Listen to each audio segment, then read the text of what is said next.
Sanibonani, welcome back to enye video. Ngiyabonga kakhulu ungene. Thank you very much. Ungakhohlwa ukusubscribe, kulike ivideo nokushare ivideo as well as ukubuka ama-ads. So kule video ngizothanda sikhulumeni ngodaba lukaTebogo Thobejane. Luyaqhubeka udaba lukaTebogo Thobejane. There's just a whole lot that keeps on coming out.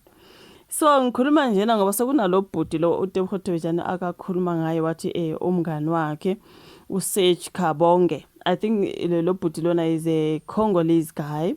He's called Sage Kabonge. Ngizwa abaningi bembiza ngokuthi blesser. He's been doing the blessings things. Ukwabona nje labo baba abadala ingane ezincane kwathini kanjani kwanganjani afuna kuyingena. But yeah, I've heard about lo Sage lona online kaningana nje.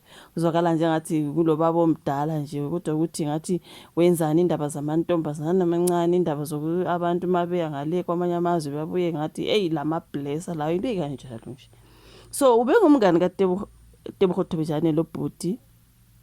So uyachaza futhi ukuthi ube ngumngani kaTebogo Thobejane abuye abe ngumngani kaVusumuzi Khethi Matlala. Okay, so manje kule I do not know if kule channel ngeke ngafaka ivideo but wayichazile uTebogo Thobejane enkathi ekhuluma ngokuthi uVusumuzi Khethi Matlala wafika endlini ebukeke engahlalisekanga kahle wabuye wakhuluma ke kuTebogo Thobejane wathi ngithumele izinkabe kuba aziyobulala umuntu. They missed out. I think ngiyenza le video kule channel wathi I've sent the inkabis to analyze someone so they've missed out. Wathi mayifika endlini he was busy pacing around and stress etshela uTebogo Thobejane leyo ndaba. So Tebogo Thobejane after the Deokaran Babita Deokaran lady was unalived, Tebogo Thobejane wacabanga ukuthi uthi uVusi Matlala nguyena mhlambe wabulala lo mama uBabita Deokaran when it comes to Tembisa Hospital saga drama what kuningi nje you guys esingafuna ukukhuluma ngakho ngoba siyabasaba futhi labantu abenza lezi zinto. Kodwa ke indaba ngoba mazikhona suke sifuna ukwenza ama video bese singathi kunye Nkosi yami asifuni ukuyifaka enkingeni. Kodwa wachaza uTebogo kulesi statement esaphuma kwathiwa uthe yena Vusi Matlala came home stressed out and was pacing around and he told me that he sent hitmen to analyze someone so they missed. So wayene stress wathatha ke into zakhe waphuma endlini wathi ke I'm going out esho kuTebogo Thobejane lingi babehlala bonke noma bevakashelana whatever the drama was. What I'm going out now, I'm gonna switch off my phone because I don't want anyone to get hold of me. Wayephuma uVusumuzi Khethi Matlala. I think leso sikhathi leso ke umama uBabita Deokaran was then unalived. Then uTebogo Thobejane knowing ukuthi uVusi Matlala which means he was unaliving maybe this woman whatever the drama there. She went and told Sage Kabonge, this guy who's claiming now uTebogo was a friend and also Vusi Matlala a friend. He was a friend to both of them. And then Tebogo Thobejane then tells wafonela ke Sage Kabonge uthi yena vele uyazi ukuthi Sage Kabonge mawumfonela he records each and every conversation. Guys, isikhulumile ngalokho kule channel. Go watch videos. Wathi Sage Kabonge will record each and every conversation. So ngiyacabanga ukuthi ngathi sengimitshelile ukuthi ngiyacabanga ukuthi uVusumuzi Khethi Matlala nguyena wabulala umama uBabita Deokaran, which means why record yonke into ke. So ke wasemhlawumbe after uTebogo Thobejane bezame ukumbulala yena nomngani wakhe badujula behamba ngemoto uthi ngacabanga ukuthi mhlambe uSage njengoba mina ngatshela yena ukuthi uVusi wenzani mhlawumbe wangirecorda obviously wathatha ke leyo nkulumo yami wayidayisela uVusumuzi Khethi Matlala. That's why uVusi ezama ukungibulala. That is Tebogo Thobejane in her words. Allegedly, because it was in a statement she was trending ukugela kuthiwa uthi hayibo phela useveza ukuthi which means uVusumuzi Khethi Matlala nguyena wabulala umama uBabita Deokaran because uthi yena wafika endlini wafike washo ukuthi uthumele inkabi. After that mina ngatshela uSage ngiyacabanga ukuthi uSage wayengirecorda obviously uyarecordana loyo mhlawumbe leyo conversation wahamba wayinikezana kuye kuVusi Matlala owamdayisela efuna imali whatever the case was. And then that's why uVusi efuna ukumbulala ngoba I know some things njengoba phela kwakuyintombi yakhe kwakumngani kankosikazi kaVusi Matlala uTebogo Thobejane uTsakani Matlala.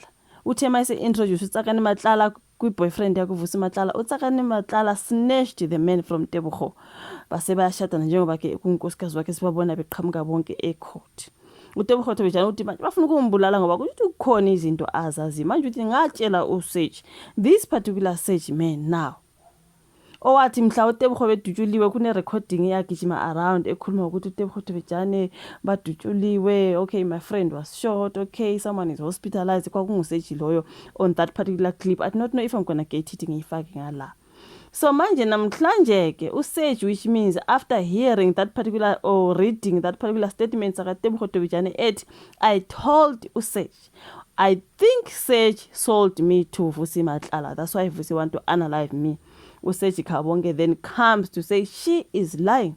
uTebogo Tobejane unamanga ngoba vele udla ama-DRUGs. Bebe ngabangani sebejikeleni bathi abasakhulumisani uTebogo Tobejane noSage Khabonge. Ngapha uVusi Matlala kwatholakala ama-chats ethumela inkabi ukuthi aziyobulala uTebogo Tobejane. So uSage ube lapha ku Radio 702 ekhuluma ngoTebogo Tobejane bembuza ke ukuthi uthini ngalezi zinto ke ezakhulunywa ngoTebogo Tobejane ukuthi nguye owadayisa uTebogo Tobejane kuVusi Matlala. Waseke esiyokhuluma ke no Bhuti ke laphana ke we ka Radio 702 uClement Manyathela. Ithi before ngifunda story ngifake maybe 2 of those clips, angeke ngifake the whole conversation, 2 of the clips of this particular guy.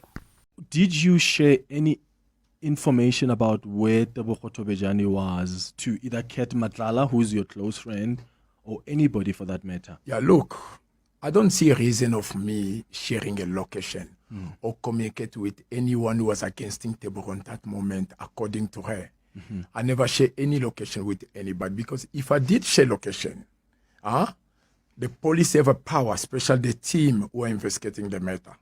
You know, they have a power to find out. Even if I lie, I don't tell the truth, they have a power to find out. You understand? I never share any location. Tebogo, she's just lying to everybody. He need attention to people. He's trying to involve them, to involve me on the things that I don't know, that I was not even part of that. I was not even planning to anything, just because I stopped talking to her. Why did you stop talking to her? Why do you think she would lie and, as you say, argue that you are one of the people that helped Ket Matlala try murder her? I'll give you a reason why. Number one, you must understand Tebogo is under drugs. I'm not only the person that Tebogo is accusing. He's accusing a lot of people. I have all the evidence of everyone that she's fighting about. She's fighting high-profile people she's been accusing on that day. Because when I arrived in the scene of crime when he was done there, she's the person who gave me a location to where to find her at the hospital. And then I arrived there at the hospital. There was no police. I'm the person who called the police to arrive in the scene of crime. I took my phone, I called General Masha because I have access on them, because I'm one of the activity on the GBV on gender-based violence. That's why I communicate with them when there's any problem. You understand? Why must I go to be part of that? And then on the later stage, I'm the person who activated for this case to go further. Because after the hospital, when the police came, and then I called Tebogo on the side, I said, please, what happened to you? No one can be happy with that. And then she forced me to share a live on my Instagram about what happened to her. Look here, I'm going to just fix something that you just said. I'm not only close friend to Kate, I'm close friend to both of them too. Both of them, yeah. Yeah, most person I was spending most of them was Tebogo. Actually, what's your relationship with the Deputy National Police Commissioner, Shadrack Sibiya? Do you guys know each other? Look, I know the general. Everybody knows the general for many years. You understand that? You have a close relationship. I've got a close relationship with him for many years. Not in the bad way, like everyone who are friend to him. He's a very nice person to anyone. You understand? Okay. But what formed the relationship? What formed the relationship? I met the general when he used to be in the Scorpion. Yeah, that's where we met it before. We never met it in the office. We met it via a close friend. So this is more a friendly relationship? Friendly relationship, okay. Nothing more than that. Okay, nothing. Because I'm asking that because I interviewed, was it Malcolm X on the show? And he spoke about the relationship he has with, who was it? The former Hawks head, Godfrey Lebeya, for instance. And of course, there are some people that have made claims around business people that have got these strong links to these top cops. I mean, in this case, that's why I'm asking you about Shadrack Sibiya. So you're saying your relationship was more friendship, friendly, outside of work, and it's got nothing to do with what he does? Look, he's got nothing to do what he does. Look, I'm not a policeman. I don't do any business with a policeman. You understand? I'm an entrepreneur. I run my own business that has got nothing to do with him. Yeah. You understand?